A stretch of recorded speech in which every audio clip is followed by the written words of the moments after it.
जानना चाहेंगे सर, 4 आतंकी जो गिरफ्तार हुए थे, क्या कुछ इस मामले में अपडेट निकली और क्या कहेंगे सर? देखिए, जो इस मामले में कल हमने मधुबन पुलिस स्टेशन में एफआईआर नंबर 141 कानून की विभिन्न धाराओं के तहत दर्ज करी थी और कल शाम को ही आरोपियों को पेश करके 10 दिन का पुलिस रिमांड हासिल किया था। उन आरोपियों से हमने गहनता से पूछताछ की है। गहनता से पूछताछ पे ये बात सामने आई है कि अम्बाला में जो कुछ विस्फोटक सामग्री और हैंड ग्रेनेड बरामद हुए थे, उसमें भी ये आरोपी संलिप्त थे।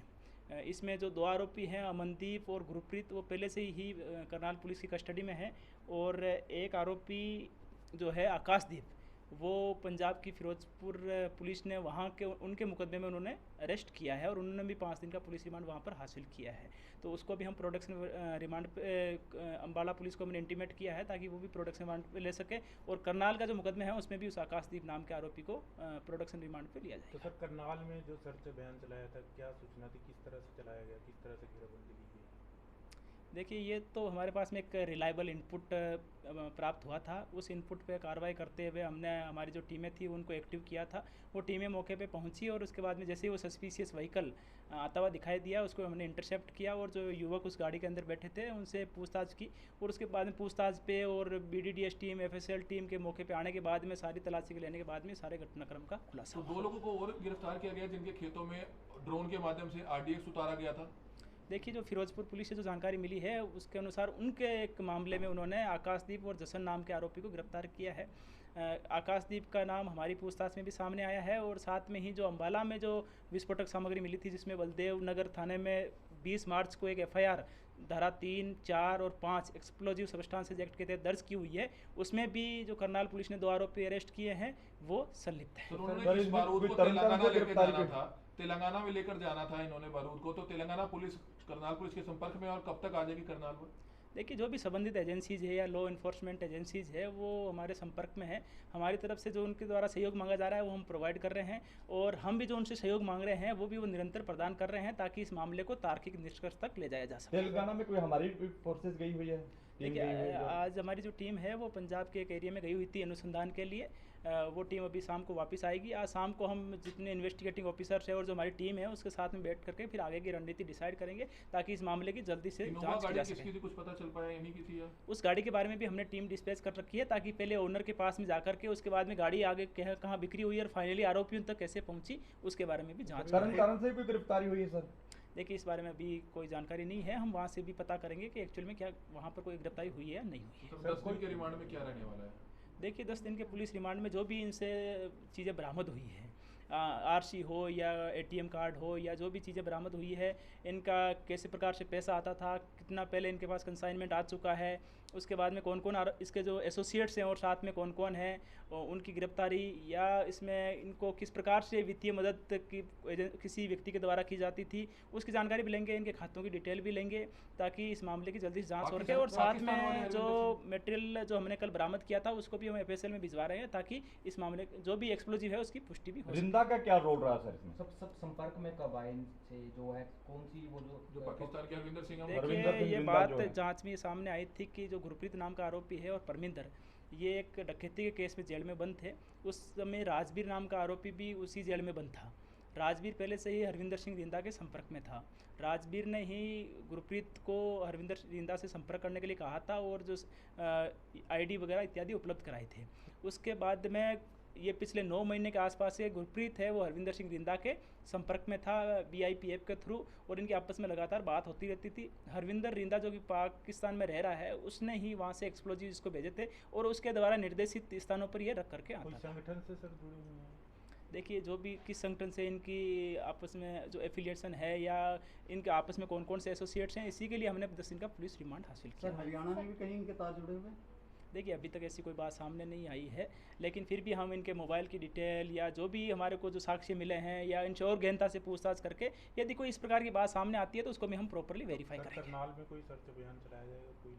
देखिए करनाल में हमने, क्योंकि जो हर ज़िले का एक अपना डिस्ट्रिक्ट सीलिंग प्लान होता है, जिसमें कोई आपराधिक वारदात को यदि अंजाम देख करके आरोपी भागते हैं तो उस समय उनको ज़िले में ही काबू करने के लिए नाकेबंदी का एक प्लान तैयार किया जाता है। वो हमारा प्लान ऑलरेडी तैयार था, लेकिन हमने कल रात में भी इस संबंध में 3 घंटे की नाकेबंदी करवाई है और आने वाले 3-4 बार हम इसको और थोड़ा पुख्ता करेंगे, ताकि यदि कोई कमी भी उस सीलिंग प्लान में हो तो उसको भी और ठीक किया जा सके, ताकि आने वाले समय में यदि कभी अचानक नाकेबंदी की ज़रूरत पड़े तो हमारा जो सीलिंग प्लान है वो पुख्ता और चाक चौबंद हो। सर, एक चीज और निकल के आई है, बार बार सामने आ रही है कि करनाल से भी इनका संबंध था।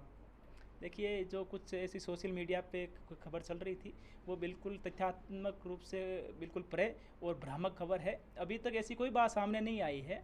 जैसा कि मैंने आपको बताया, जितने भी हमारे को साक्ष्य मिले हैं या इनके मोबाइल फ़ोन हमने सीज किए हैं उनका हम विश्लेषण कर रहे हैं। यदि इस प्रकार की कोई बात कहीं भी सामने आती है तो हम उसको डेफिनेटली वेरीफाई करेंगे और उसके बाद में यदि तथ्यात्मक रूप से उसकी पुष्टि होती है तो वो भी आपको बता देंगे। सर, ये पहले भी ऐसी कोई वारदात को अंजाम दे चुके हैं, पहले ये जा चुके हैं कहीं? देखिए, पहले भी इनके पास में जो अभी तक जांच में सामने आया, कुछ कंसाइनमेंट इनके पास में आए हैं जिसके संबंध में कई मुकदमे भी दर्ज हैं। वो भी हम उन स्थानों पर भी इनको लेके जाएंगे और वहाँ की जो कंसर्न एजेंसी है उनको भी हमने सूचित किया है, ताकि वो भी वहाँ एजेंसीज के लोग यहाँ पर आ रहे हैं और जो भी पूछताछ में उनको जो हमारे से सहयोग चाहिए वो हम प्रदान कर रहे हैं। सर, ये जो भिंडरावाला का जो पोस्टर लगा के जो बच्चे घूम रहे हैं उसके अगेंस्ट, जैसे पीछे भी कुछ हुआ था अभी 13 सेक्टर 13 के अंदर, तो ऐसे जो लोग हैं उनके लिए कुछ कहना चाहिए? देखिए, मैं सभी लोगों से अनुरोध करना चाहूँगा कि किसी ऐसी गतिविधि को अंजाम ना दे जो कानून का उल्लंघन करती हो या कानून से के खिलाफ हो। यदि कोई ऐसी गतिविधि करनाल पुलिस के नोटिस में आती है, चाहे सोशल मीडिया के मार्फत या प्रिंट मीडिया के मार्फत या किसी भी सोर्स से हमारी जानकारी में आती है, तो हम डेफिनेटली उस पर कानूनी कार्रवाई सुनिश्चित सर, करेंगे। सिख समाज के कुछ लोग मिले हैं, उनका टाइम दिया हुआ, तो उसमें क्या रहा, गिरफ्तारी हुई, क्या हुआ है? देखिए, वो लोग आए थे, हमने उनको आश्वासन दिया है कि हम ये सुनिश्चित करेंगे कि जो भी व्यक्ति इसमें इन्वॉल्व रहे हैं और जिनका जितना कसूर है कानून के हिसाब से उसके खिलाफ डेफिनेटली कार्रवाई होगी और उससे वो जो हमने आश्वासन दिया था उससे लोग आश्वस्त होकर गए हैं। संयंत्र के मामले में करनाल का कोई संपर्क है, संबंध है? Thank you. कुछ कहना चाहेंगे सर? 4 आतंकी जो गिरफ्तार हुए थे, क्या कुछ इस मामले में अपडेट निकली और क्या कहेंगे सर? देखिए, जो इस मामले में कल हमने मधुबन पुलिस स्टेशन में FIR नंबर 141 कानून की विभिन्न धाराओं के तहत दर्ज करी थी और कल शाम को ही आरोपियों को पेश करके 10 दिन का पुलिस रिमांड हासिल किया था। उन आरोपियों से हमने गहनता से पूछताछ की है।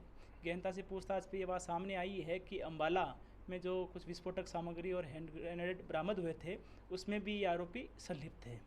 इसमें जो 2 आरोपी हैं, अमनदीप और गुरप्रीत, वो पहले से ही करनाल पुलिस की कस्टडी में है और एक आरोपी जो है आकाशदीप, वो पंजाब की फिरोजपुर पुलिस ने वहाँ के उनके मुकदमे में उन्होंने अरेस्ट किया है और उन्होंने भी 5 दिन का पुलिस रिमांड वहाँ पर हासिल किया है। तो उसको भी हम प्रोडक्शन रिमांड पे अम्बाला पुलिस को हमने इंटीमेट किया है ताकि वो भी प्रोडक्शन रिमांड पे ले सके और करनाल का जो मुकदमे है उसमें भी उस आकाशदीप नाम के आरोपी को प्रोडक्शन रिमांड पे लिया तो जाएगा। सर, करनाल में जो सर्च अभियान चलाया था, क्या सूचना थी, किस तरह से चलाया गया, किस तरह से घेराबंदी की गई? देखिए, ये तो हमारे पास में एक रिलायबल इनपुट प्राप्त हुआ था। उस इनपुट पे कार्रवाई करते हुए हमने हमारी जो टीमें थी उनको एक्टिव किया था। वो टीमें मौके पे पहुंची और उसके बाद में जैसे ही वो सस्पिशियस व्हीकल आता हुआ दिखाई दिया उसको हमने इंटरसेप्ट किया और जो युवक उस गाड़ी के अंदर बैठे थे उनसे पूछताछ की और उसके बाद में पूछताछ पे और BDDS टीम, FSL टीम के मौके पे आने के बाद में सारी तलाशी लेने के बाद में सारे घटनाक्रम का खुलासा तो 2 लोगों को और गिरफ्तार किया गया जिनके खेतों में ड्रोन के माध्यम से RDX उतारा गया था। देखिए, जो फिरोजपुर पुलिस से जो जानकारी मिली है उसके अनुसार उनके एक मामले में उन्होंने आकाशदीप और जसन नाम के आरोपी को गिरफ्तार किया है। आकाशदीप का नाम हमारी पूछताछ में भी सामने आया है और साथ में ही जो अम्बाला में जो विस्फोटक सामग्री मिली थी जिसमें बलदेव नगर थाने में 20 मार्च को एक FIR धारा 3, 4 और 5 एक्सप्लोजिव सब्सटेंसेज एक्ट के तहत दर्ज की हुई है, उसमें भी जो करनाल पुलिस ने 2 आरोपी अरेस्ट किए हैं वो संलिप्त है। तो उन्होंने इस बारूद को तेलंगाना लेकर जाना था, तेलंगाना में लेकर जाना था इन्होंने बारूद को, तो तेलंगाना पुलिस करनाल पुलिस के संपर्क में और कब तक आ जाएगी करनाल पर? देखिए, जो भी संबंधित एजेंसीज है या लॉ इन्फोर्समेंट एजेंसीज है वो हमारे संपर्क में है। हमारी तरफ से जो उनके द्वारा सहयोग मांगा जा रहा है वो हम प्रोवाइड कर रहे हैं और हम भी जो उनसे सहयोग मांग रहे हैं वो भी वो निरंतर प्रदान कर रहे हैं ताकि इस मामले को तार्किक निष्कर्ष तक ले जाया जा सके। तेलंगाना में कोई हमारी फोर्सेस गई हुई है? देखिए, आज हमारी जो टीम है वो पंजाब के एक एरिया में गई हुई थी अनुसंधान के लिए। वो टीम अभी शाम को वापस आएगी। आज शाम को हम जितने इन्वेस्टिगेटिंग ऑफिसर्स है और जो हमारी टीम है उसके साथ में बैठ करके फिर आगे की रणनीति डिसाइड करेंगे ताकि इस मामले की जल्दी से जांच की जा सके। किसकी थी, कुछ पता चल पाया? इन्हीं की थी या? उस गाड़ी के बारे में भी हमने टीम डिस्पैच कर रखी है ताकि पहले ओनर के पास में जाकर के उसके बाद में गाड़ी आगे कहाँ बिक्री हुई और फाइनली आरोपियों तक कैसे पहुंची उसके बारे में भी जाँच कारण से कोई गिरफ्तारी हुई है सर? देखिए, इस बारे में अभी कोई जानकारी नहीं है। हम वहाँ से भी पता करेंगे कि एक्चुअल में क्या वहाँ पर कोई गिरफ्तारी हुई है या नहीं हुई है। 10 दिन के रिमांड में क्या रहने वाला है? देखिए 10 दिन के पुलिस रिमांड में जो भी इनसे चीज़ें बरामद हुई है, आरसी हो या एटीएम कार्ड हो या जो भी चीज़ें बरामद हुई है, इनका कैसे प्रकार से पैसा आता था, कितना पहले इनके पास कंसाइनमेंट आ चुका है, उसके बाद में कौन कौन इसके जो एसोसिएट्स हैं और साथ में कौन कौन है, उनकी गिरफ्तारी या इसमें इनको किस प्रकार से वित्तीय मदद की किसी व्यक्ति के द्वारा की जाती थी, उसकी जानकारी भी लेंगे, इनके खातों की डिटेल भी लेंगे ताकि इस मामले की जल्दी से जांच हो सके। और साथ में जो मटेरियल जो हमने कल बरामद किया था उसको भी हम एफएसएल में भिजवा रहे हैं ताकि इस मामले जो भी एक्सप्लोजिव है उसकी पुष्टि भी हो सके। रिंदा का क्या रोल रहा सर इसमें? सब संपर्क में कब आए इनसे, जो है कौन सी वो जो पाकिस्तान के हरविंदर सिंह देखिए ये बात जांच में सामने आई थी कि जो गुरप्रीत नाम का आरोपी है और परमिंदर, ये एक डकैती के केस में जेल में बंद थे। उस समय राजवीर नाम का आरोपी भी उसी जेल में बंद था। राजवीर पहले से ही हरविंदर सिंह रिंदा के संपर्क में था। राजवीर ने ही गुरप्रीत को हरविंदर रिंदा से संपर्क करने के लिए कहा था और जो आईडी वगैरह इत्यादि उपलब्ध कराए थे। उसके बाद में ये पिछले 9 महीने के आसपास से गुरप्रीत है वो हरविंदर सिंह रिंदा के संपर्क में था VIP ऐप के थ्रू, और इनकी आपस में लगातार बात होती रहती थी। हरविंदर रिंदा जो कि पाकिस्तान में रह रहा है, उसने ही वहाँ से एक्सप्लोजिव इसको भेजे थे और उसके द्वारा निर्देशित स्थानों पर ये रख करके आता था। संगठन से सर जुड़े हुए हैं? देखिए जो भी किस संगठन से इनकी आपस में जो एफिलिएशन है या इनके आपस में कौन कौन से एसोसिएट्स हैं, इसी के लिए हमने 10 दिन का पुलिस रिमांड हासिल सर किया। हरियाणा में भी कहीं इनके तार जुड़े हुए? देखिए अभी तक ऐसी कोई बात सामने नहीं आई है, लेकिन फिर भी हम इनके मोबाइल की डिटेल या जो भी हमारे को जो साक्ष्य मिले हैं या इनसे और गहनता से पूछताछ करके यदि कोई इस प्रकार की बात सामने आती है तो उसको भी हम प्रॉपरली वेरीफाई करेंगे। करनाल में कोई सर्च अभियान चलाया जाएगा कोई?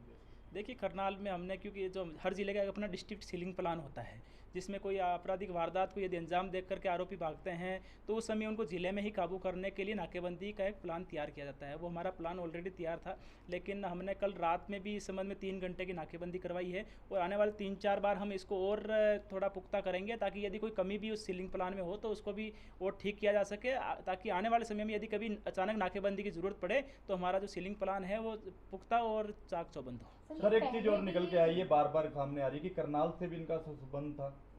देखिए जो कुछ ऐसी सोशल मीडिया पे खबर चल रही थी वो बिल्कुल तथ्यात्मक रूप से बिल्कुल परे और भ्रामक खबर है। अभी तक ऐसी कोई बात सामने नहीं आई है। जैसा कि मैंने आपको बताया, जितने भी हमारे को साक्ष्य मिले हैं या इनके मोबाइल फ़ोन हमने सीज किए हैं उनका हम विश्लेषण कर रहे हैं। यदि इस प्रकार की कोई बात कहीं भी सामने आती है तो हम उसको डेफिनेटली वेरीफाई करेंगे और उसके बाद में यदि तथ्यात्मक रूप से उसकी पुष्टि होती है तो वो भी आपको बता देंगे। सर ये पहले भी ऐसी कोई वारदात को अंजाम दे चुके हैं, पहले ये जा चुके हैं कहीं? देखिए पहले भी इनके पास में जो अभी तक जांच में सामने आया कुछ कंसाइनमेंट इनके पास में आए हैं जिसके संबंध में कई मुकदमे भी दर्ज हैं, वो भी हम उन स्थानों पर भी इनको लेके जाएंगे और वहाँ की जो कंसर्न एजेंसी है उनको भी हमने सूचित किया है ताकि वो भी वहाँ एजेंसीज के लोग यहाँ पर आ रहे हैं और जो भी पूछताछ में उनको जो हमारे से सहयोग चाहिए वो हम प्रदान कर रहे हैं। सर ये जो भिंडरावाला का जो पोस्टर लगा के जो बच्चे घूम रहे हैं उसके अगेंस्ट जैसे पीछे भी कुछ हुआ था अभी 13 सेक्टर 13 के अंदर, तो ऐसे जो लोग हैं उनके लिए कुछ कहना देखिए मैं सभी लोगों से अनुरोध करना चाहूँगा कि किसी ऐसी गतिविधि को अंजाम ना दे जो कानून का उल्लंघन करती हो या कानून से के खिलाफ हो। यदि कोई ऐसी गतिविधि करनाल पुलिस के नोटिस में आती है, चाहे सोशल मीडिया के मार्फत या प्रिंट मीडिया के मार्फत या किसी भी सोर्स से हमारी जानकारी में आती है तो हम डेफिनेटली उस पर कानूनी कार्रवाई सुनिश्चित सर करेंगे। सिख समाज के कुछ लोग मिले हैं, उनका टाइम दिया हुआ तो उसमें क्या रहा, गिरफ्तारी हुई, क्या हुआ? देखिए वो लोग आए थे, हमने उनको आश्वासन दिया है कि हम ये सुनिश्चित करेंगे कि जो भी व्यक्ति इसमें इन्वॉल्व रहे हैं और जिनका जितना कसूर है कानून के हिसाब से उसके खिलाफ डेफिनेटली कार्रवाई होगी और उससे वो जो हमने आश्वासन दिया था उससे लोग आश्वस्त होकर गए हैं। संयंत्र के मामले में करनाल का कोई संपर्क है, संबंध है कुछ? Thank you.